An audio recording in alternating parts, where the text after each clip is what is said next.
7 October 2025, Tuesday, ito na-appoint na si Remulla as ombudsman. Pinili ni Marcos, DBM, as new ombudsman, replacement of Martires, retired Martires. As ombudsman, Remulla is expected to uphold transparency, strengthen anti-corruption measures, Appoints the secretary as new ombudsman, house law secretaries in fight versus corruption.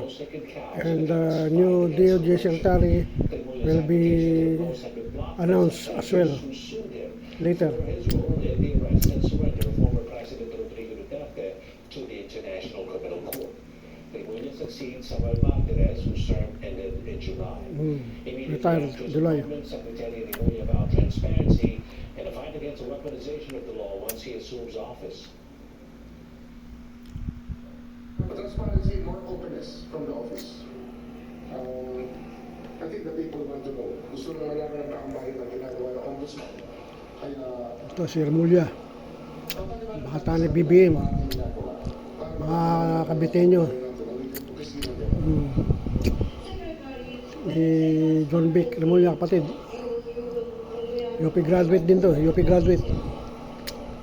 magkakaroon ng ganun major office. I think that there will be more interviews and more news coming from the ombudsman's office when we start in. I think it's a necessity that is there. Newly appointed ombudsman Remulla about transparency, fight against weaponization of law. Accountability sa taong bayan. At kung hiningi ko yung trabaho nito, yun ang sa isip ko talaga na yung accountability matalakas natin sa lahat.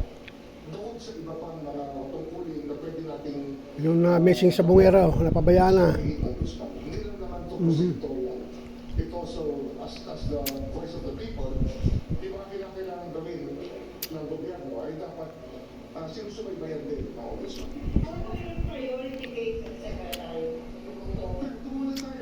Oo, yung salin mo, salin ng mga presidente, ipapalabas mo na, mga salin. At hanapan natin ang sagot at hanapan natin ang mananagot. Sagot at mananagot. Sir, ang dadatnan niyo po mga reklamo na sir yung mga flood control. Ano po sir yung aasahan po ng publiko? Unang-una, napagkakaroon na namin ang ibang problema niya, hindi naman lahat. At least, yung first district ng Bulacan na DPWH sa pag-alam na natin ang problema, yung study it here already. So, ang mahalaga kasi, di ba yun, sa rules ng ombudsman, may fact-finding. I-validate namin lahat ng data na sasabit. Yung na-file na ICI, yung na-file na ipa-file ng DOJ na with regards to those about Standard Grade 27 and above